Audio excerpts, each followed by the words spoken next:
dumb threatens. Is the singularity near? The military-industrial complex. The truth is out there. The seven mountains of the influencers of culture. To be as gods, Catapult to propaganda. From a mostly secure, undisclosed split-level location on a cul-de-sac somewhere in the heartland of America, this is A View from the Bunker. Now, here's Derek Gilbert. One of the things I find most interesting about waking up each day is that the older I get, the more I realize there's still a lot more to learn. Welcome to View from the Bunker. I'm Derek Gilbert. I mean that no matter how much we try to understand what's going on in the world around us, if you really apply your mind, it's almost impossible to get bored. At least I think so. Or maybe I was just created that way. And that's why I really appreciate the opportunity to interview and talk to people who I think have interesting things to say. And that's why the last 5 years or so at the prophecy conferences that Sharon and I have been blessed to attend, I have happily volunteered to talk to the other speakers at the conference because we get some really interesting and intelligent people who don't often gather in one place. And so over the next few months, we'll continue spinning out these interviews as we lead up to the release of the DVD set, the official conference DVD set from the Rocky Mountain International Prophecy Conference. 53 presentations plus more than 24 interviews, one-on-one interviews with all of the speakers at the conference. And I'll be bringing those to you on Wednesday nights, God willing. Don't know that my schedule won't get interrupted between now and mid-October, but that's my goal anyway. Tonight, couple of one young man and his father, who's very proud of his son, who brought some really interesting stuff to the conference. Avi Lipkin has been a popular conference speaker for years. He's drawn on his knowledge and understanding of history to project into the future, specifically what might be happening geopolitically and prophetically in the Middle East. But his son has taken a real interest in ancient history and is applying modern technology to unraveling the riddles of the past. So, today on A View from the Bunker, Avi Lipkin and Aaron Lipkin. Modern technology is helping us learn things about ancient historical sites, and especially ancient sites of worship that we never would have known before. And our guest now is one who is using modern drone technology to help illuminate how some of these sites were used, and specifically the differences between how they were used by the Israelites coming into the land of Canaan and the Canaanites who were pushed out before them. He's an expert on the Holy Land because he's been working as arranging tours for visitors to Israel for about 20 years now. Is that correct? About 20 years? And especially looking at the holy sites of Hebron, Bethel, Shiloh, and Mount Ebal. We welcome Aaron Lipkin. Good to be here. We should have had the camera rolling during our discussion before we started the interview, because some of the stuff that was coming out was really good. Your work in tourism, what was it that led you to begin focusing on these holy sites? Shiloh and Bethel, the sites where the tabernacle resided before finally coming to rest on the Temple Mount. Yes. But first of all, the love of Bible. I'm so connected to the Bible. I remember as a child, my parents bought me this, Bible for the children with pictures, and I read it so much, and I loved it. I felt that it was part of my history, part of my legacy as a Jew. And living in Israel even made it more stronger, the connection with the Bible. I was born and raised in Jerusalem, and at a certain point, after getting married, we moved to Samaria, which is the biblical heartland of Israel. But kind of part of the West Bank now, correct? Yeah, it's what is so-called West Bank. Right, so-called, right. And living there, driving from Ophrah, where I live, to Jerusalem, passing by the site of Jacob's stream of the ladder, passing by the place where Elisha, the servant of Elijah, brought the bears out of the forest, passing by Mikmash, where Jonathan, the son of King Saul, fought the Philistines. This is like a 30-minute drive, and you're going through the Bible, you're swishing through the Bible. It's just amazing. And so I'm really submerged where I live, where I organize the tours. I'm submerged in the Bible, and that's great. And for a while in my broadcast career, I worked in Philadelphia, and every day I drove through Valley Forge, and I thought it was cool seeing the spot where George Washington and the troops survived that rough winter, but that's nothing compared to this. This is amazing. Yeah. So you've been using drone fitted out with cameras, Yes. to examine these sites. What have you discovered? What has been the most surprising thing that you found? I have to first talk a bit about Professor Zertal, Professor Adam Zertal, who passed away just a half a year ago.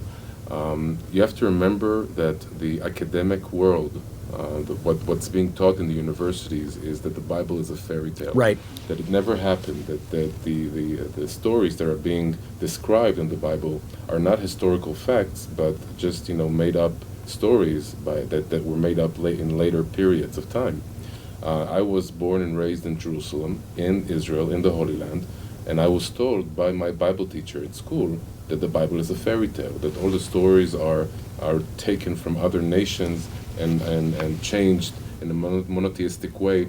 Multiply that by hundreds, thousands, millions of students in Israel and all over the world, and what you get is two generations that are detached from the Bible, that are detached from the belief in God, detached from the moral teachings of the Bible.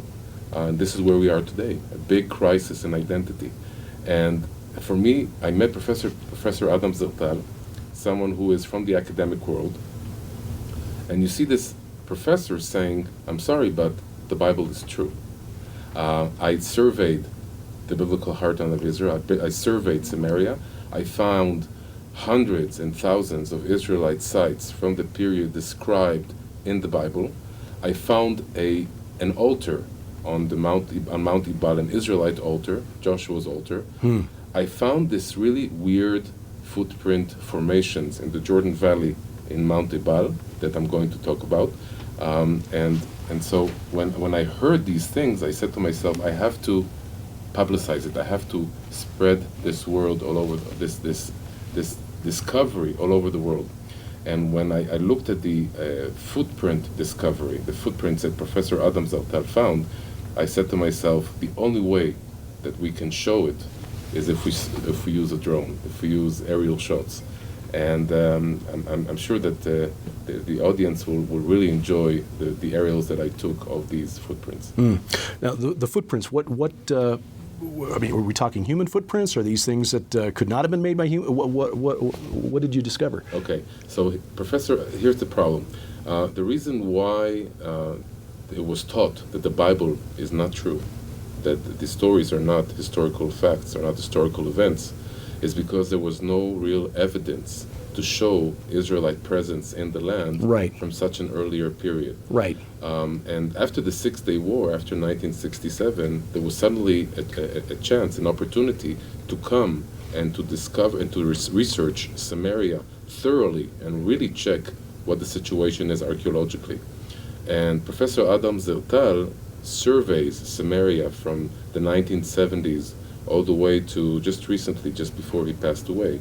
And what he finds, among other things, are mysterious footprint formations that are huge, they're humongous, from the Israelite period, dated off the bat, from the Israelite period through clay and carbon, 14. And the question is, what are they? I mean, they're so big. They're all footprint shaped, right footprint. What were they used for? Why did the Israelite come to so much trouble to build them?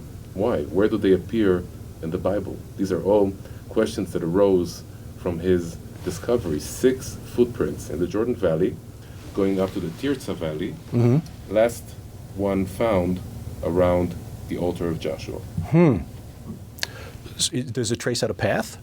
The path, the places that they were found, make Professor Adam Zertal believe that is the way that the Israelites expanded into the land. We read in the book of Joshua that Joshua came in through the Jordan River, and he immediately went on to conquer Jericho and the city of Ai. However, the archaeological evidence shows that the residence of the Israelites was not in that area. There was not enough archaeological evidence to prove the stories of Joshua conquering Jericho. But there were a lot of evidence from a bit north of Jericho, going up to the Tirza Valley, ending in the area of Shechem, of Nablus. And so Professor Adam Zertal believed that was the beginning of the settlement of the Israelites in the land. There was a strategic war effort by Joshua in the area of Jericho, Yeah. but a settling movement of the Israelites a bit to the north, of the area of the city of Adam, through the Tirza Valley up to Shechem and into the heart of Samaria.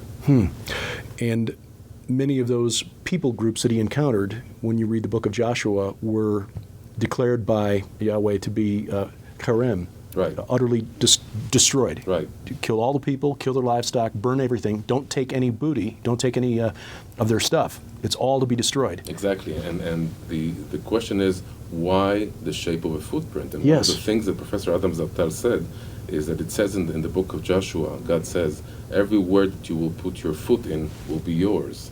That is what is one of the reasons why it is in the shape of a footprint. It's a declaration.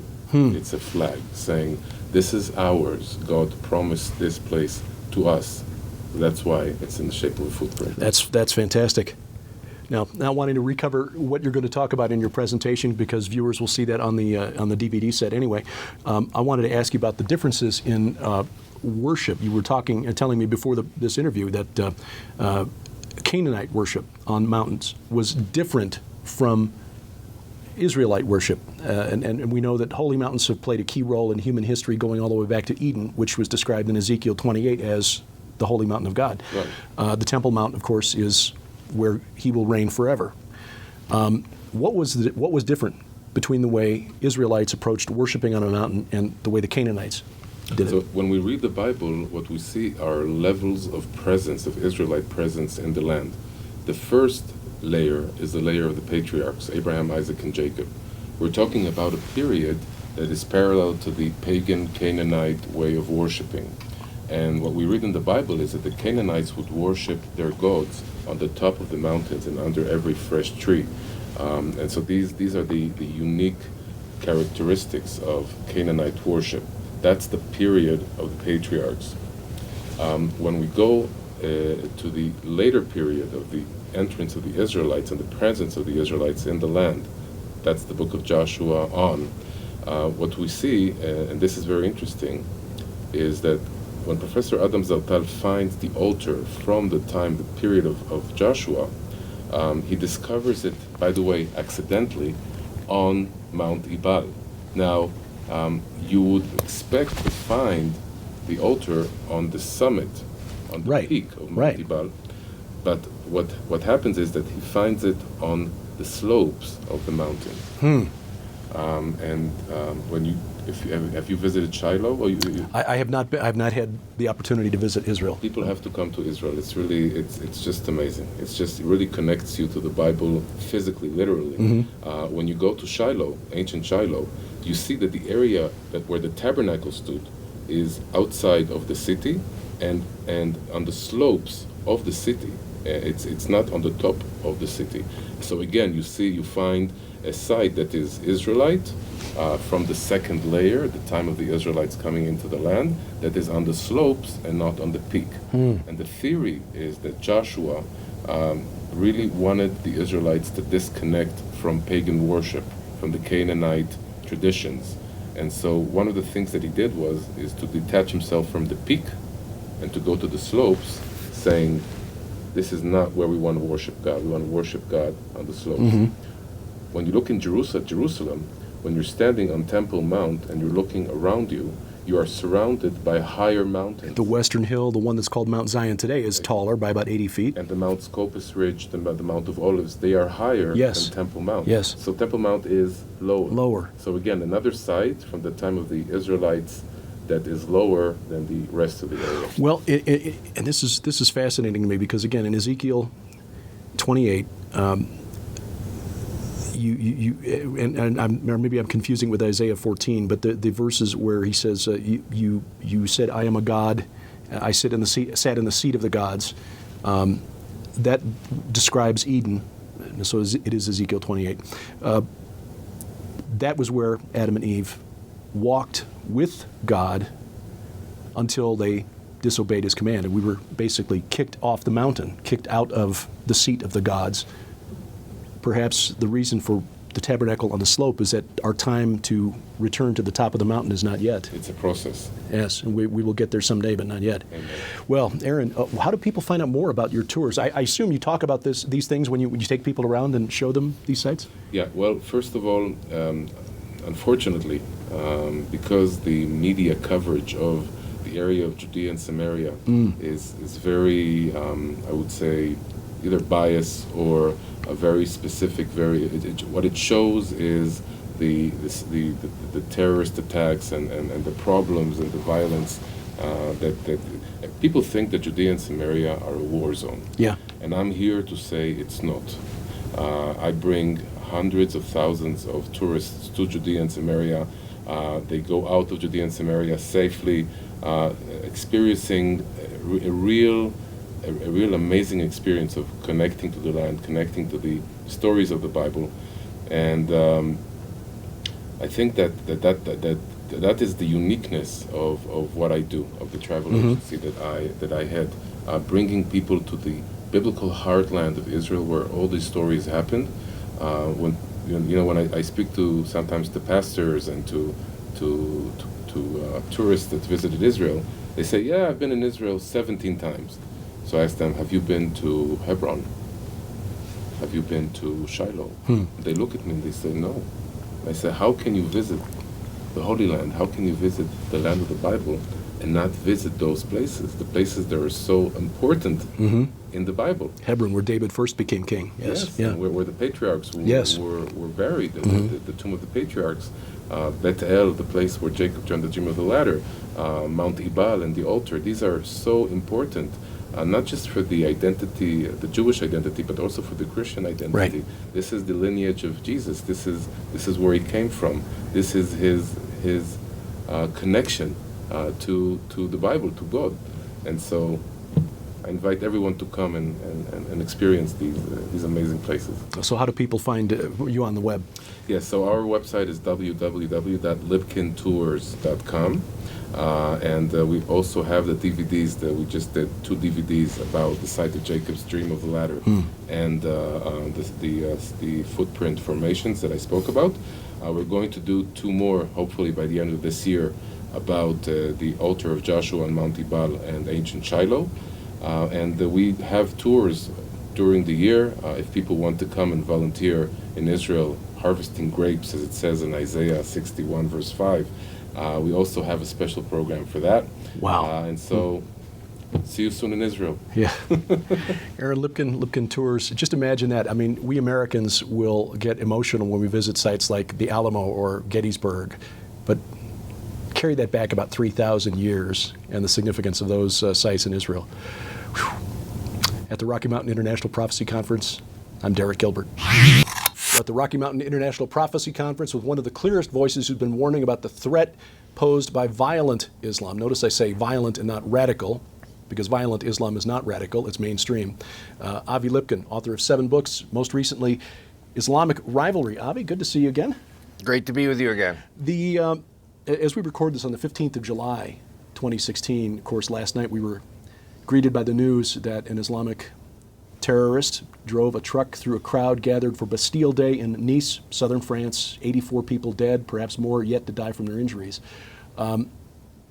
Would you concur that violent Islam is not radical, but it is in fact mainstream? Completely correct. Islam is a conquering triumphalist religion, and there are 2 ways to do it. One, of course, is what they call the moderate Islam, which is through money, through the buyout of politicians, media, factories, economical things.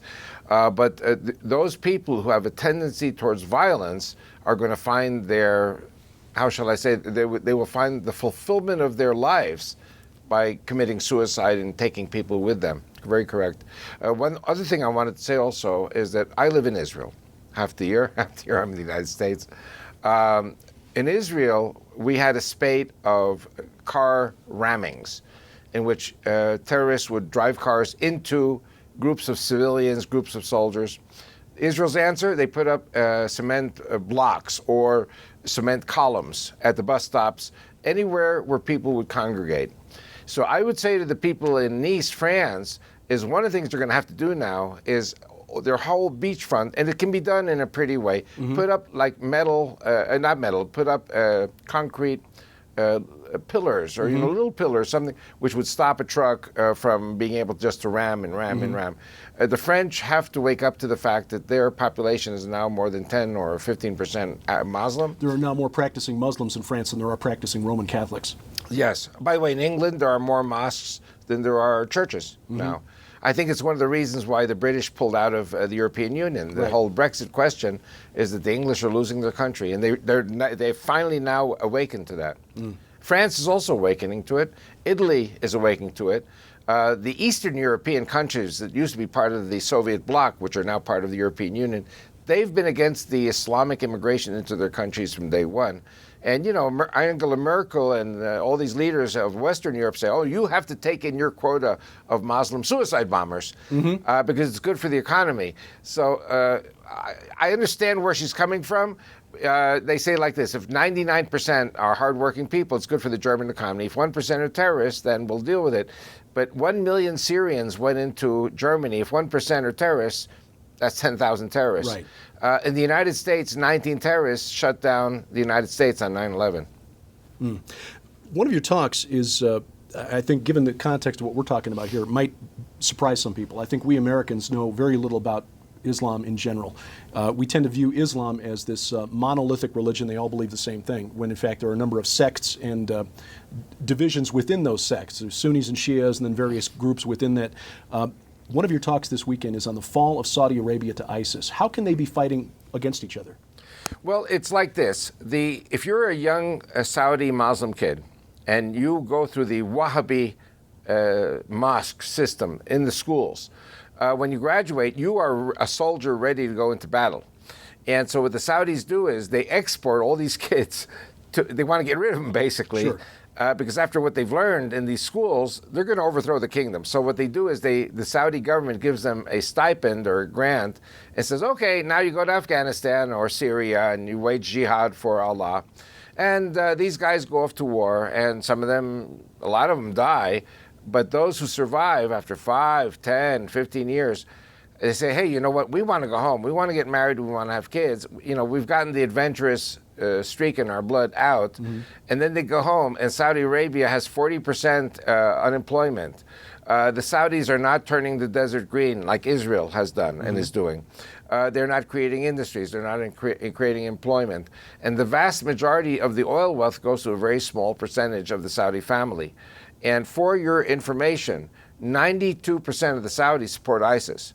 ISIS is not some kind of rogue aberration. ISIS is Saudi Arabia. ISIS is the true Islam.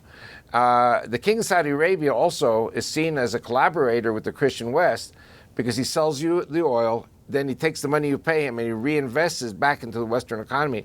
So actually, the king of Saudi Arabia is guilty of corruption and helping the Christian agenda, which is really not Christian, it's the one world government agenda, to stay in power and rule over the Muslims. Therefore, ISIS is saying, we will kill the king of Saudi Arabia. We will blow up the oil wells. And even we will blow up the Black Stone in Mecca. They've said it because the Black Stone in Mecca represents pre-Islamic paganism. And there they were having homosexual acts and bestiality, sleeping with animal acts, just copulation, men and women, sacrificing their children on the altar of Molech. All of this was done at the Black Stone. So ISIS, rightly so, says the Black Stone has to get blown up. And the Saudis, to that end, they've been building a high-tech border fence along Anbar province in Iraq to keep the Islamic State out. No, it's not going to help because they're already in the 92% of the Saudis support it. And these people don't have to go through across the desert. They fly. Right. They fly home. The chickens come home to roost. The book, Islamic Rivalry, you looked at the conflict between Sunni and Shia. For people who may not be familiar with the differences between the two, what are those differences and what is the cause of conflict between the Sunnis and the Shias? Well, I always say that they go by family values. What do I mean family values? Mafia has family turf. If you tread on the turf of another mafia family, that starts a war. That's what it is. The Shiites are the descendants of the Prophet Muhammad and his followers. The Sunnis are the descendants of the three lieutenants, Abu Bakr, Uthman, and Omar, and those three guys, the fathers of the Sunnis, represent 85% of the Muslims today. The Shiites have only 15%. The Shiites are outnumbered, and the Shiites are backed by Russia, China, North Korea, while the ISIS people, the Saudi people, the Sunnis, are backed by the United States and NATO. Guess who's going to win? Yeah. Israel's been dealing with violent Islam for a long time. Right, from day one. The problem seems to have sprung up again since last fall with the what some were calling the Third Intifada. Yes. What is going to come from this? I mean, has this strengthened the Netanyahu government? Do they have the tools? Are they approaching the problem the right way? How do you analyze that situation? Well, what we see happening in Israel, firstly, and this is an important thing that most Americans don't understand, and I'm going to speak about this also at the conference when I talk about the Bible Bloc Party, is that Israel is a country that was founded by Soviet socialists. And when Ben-Gurion declared the independence of the state, the two first leaders to recognize Israel were President Truman and Joseph Stalin. And Joseph Stalin recognized Israel because Israel was so socialist and collectivist and had so many communists in it that the Soviets expected Israel to join the Soviet bloc. But what happened was Ben-Gurion was a smart man. He said there's 6 million Jews in America. We need them too. So we're going to be neutral in the Cold War. And so the Russians went nuts. I mean, they really got so angry, and they said, we're going to shift all our support over to the Arabs to destroy Israel. Stalin really hated the Jews, and he hated Israel. So where were we? Well, just how's this situation going to play out going forward? If you go to the Knesset website and you look at the 20 elections that Israel has had since 1949, you see a steady decrease in the Soviet socialists and the liberals. You see a steady increase of maybe 2% in every election of the religious and the conservative Jewish Israelis. And actually, the political party that I'm creating, a Judeo-Christian party, will be religious and it will be conservative. I don't know how the Orthodox or the ultra-Orthodox will accept Christians in the Knesset, but the fact is we have Muslims in the Knesset, and they're sworn to destroy us. The Christians serve in the army, pay taxes, and vote. So the general direction of Israel is to the right. The left is getting weaker and weaker and weaker. The war that we are facing now, this trouble, as you mentioned, the last few months, I think the Israelis have come to the understanding that every time we have some wise leader like Ehud Barak or Ehud Olmert that come to the Arabs and say, we're going to give you everything, a war breaks out. Because they don't want a Palestinian state. They just want to wear us down through attrition, destroy us. They don't want a state. They just want to kill the Jews on Saturday and the Christians on Sunday. Right. And one of the things I'm saying is that ISIS is going to kill Jews and Christians in America and the West. And so I'm forming this party because it will be the biggest party in the Knesset. 10 million Jews and Christians are going to move to Israel, and they're going to be my people. I'm going to be their party. That is an exciting prospect. Yes. And it is. Well, God is an exciting prospect. Well, it is. I've done a little reading on the Temple Mount, and one of the things that surprised me was that during the wars that have taken place over the past 70 years, it was assumed, I think, by some of these former Soviet or socialist leaders who founded the State of Israel, that if we give the Muslims what they want, continued access to the Temple Mount, because apparently they just viewed the Temple Mount as nothing more than an archaeological curiosity for the Jewish people instead of the center of religious and cultural life. Right. How does the Netanyahu government see the Temple Mount, and what do you see coming in the future? What is the future of the Temple Mount? Well, I have to tell you, we both come from Missouri in our own way. I've spent a lot of time in Missouri, and I was once in a church there many years ago, and a lady got up and said, when are you Jews going to build the third temple? I said, Madam, we cannot build the temple. The mosques are there. We can't touch the mosque. It'll be World War III. And the pastor was sitting right behind me. He said, burn it down. Burn down the mosques. So I looked at the pastor. I said, Pastor, Israel's not going to burn down the mosques. Anyways, so the point I'm saying is that the question here is, for the Muslims, not a question of should they have access or protection. The question is they don't want Jews or Christians on the Temple Mount. Right. And I once met with the Catholic Vatican ambassador to Israel, and he said to me, if there was no temple, now the Muslims are saying there was no temple. Years ago they said there was a temple. Now they've changed the story. Yeah. If there was no Adam temple, built the first mosque right there on the Temple Mount. right? Yeah. Yeah. If there was no temple, where did Jesus overturn the money changers' tables? Right. John 10, verse 22. Where did Jesus go on Hanukkah? He went to the temple. John 10, 22. Where did he have his bar mitzvah? Remember, left behind.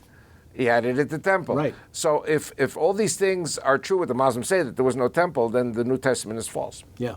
So this is so important. And the United Nations backs the Muslims. Right. UNESCO's voting again on whether or not the Temple Mount is Jewish. Completely crazy. The Temple Mount is a Judeo-Christian holy place, and the only reason it's holy for the Muslims is because it's not holy. You just want to take it away and spoil it for the Jews and Christians. Well, that speaks to the God that they serve. Yes, the devil. Yeah.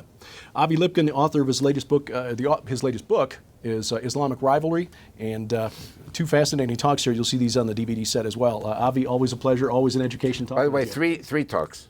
3 talks. And lunch. 2 today, 1 on Sunday. Okay, well, my schedule's out of date. Listen, you asked me to get up and talk about the weather. I'm going to give you 3 hours on Islamic terrorism. Bless you. From the Rocky Mountain International Prophecy Conference in Pikes Peak, I'm Derek Gilbert. As always, there will be links to their websites in the show notes at vftb.net. That's vftb.net. On these Wednesday evening broadcasts, just because the work week is rather busy for me at Skywatch TV, which is where I'm sitting right now, in fact, you can hear we've got a meeting going on next door. It's probably bleeding through the wall here. I will not do an awful lot of commentary to close out the program. I'll save those for the weekend podcasts. But one of the things I'm sure I'll be talking about this weekend, because it dovetails with the interview coming up this weekend, is the news that the Satanic Temple has come up with yet another, got to give them credit, brilliant marketing tactic. It's PR. The Satanic Temple is a small group of people, and at least in one interview that I've read with a friend or former friend of the co-founder, Doug Mesner, he's not actually a Satanist at all. He's an atheist, but he's using the constitutional rights guaranteed to us as Americans against Christianity by using, by claiming the same right as a Satanist, a professing Satanist, to have his views in our schools and on public property that we Christians have sort of taken for granted over the last 240 years or thereabouts. So I give him credit. He's an intelligent guy, and his group is very savvy at getting mainstream press coverage. But I'll talk more about that this coming weekend. Sunday, the interview recorded yesterday with Tom Dunn. He's the producer and director of a new film called Detestable. Detestable. That's a reference to a passage from the book of Ezekiel, and it refers to the practice of satanic ritual abuse. I suspect that actual occultists think that people like Doug Mesner are clowns. But there is a dark undercurrent, an occult undercurrent in these United States. And Tom Dunn and Jared Crestman have gone out, collected stories of people who've endured this abuse and put it together in the film Detestable. And you will hear that Sunday on A View from the Bunker, VFTB.net, and also now the YouTube channel, youtube.com/Derek Gilbert. Next Wednesday, we'll talk about history with Dr. Randall Price, an archaeologist who has worked quite often in the Holy Land. He talked about the Temple Mount and about what they might find at Qumran, which is where he'll be digging in the fall. And then filmmaker Timothy Mahoney, the director and producer of Patterns of Evidence, about the evidence for the Exodus. Got an opportunity to speak to both of those gentlemen and really appreciate their work as kind of a history geek myself. History, I don't know if you saw my presentation at the Rocky Mountain Conference or at Morningside Church, where I was allowed to deliver a longer version, almost 3 hours worth of the presentation. History played, and archaeology play a big role in what I brought to the conference for my presentation. So it was really a delight to talk to those two guys.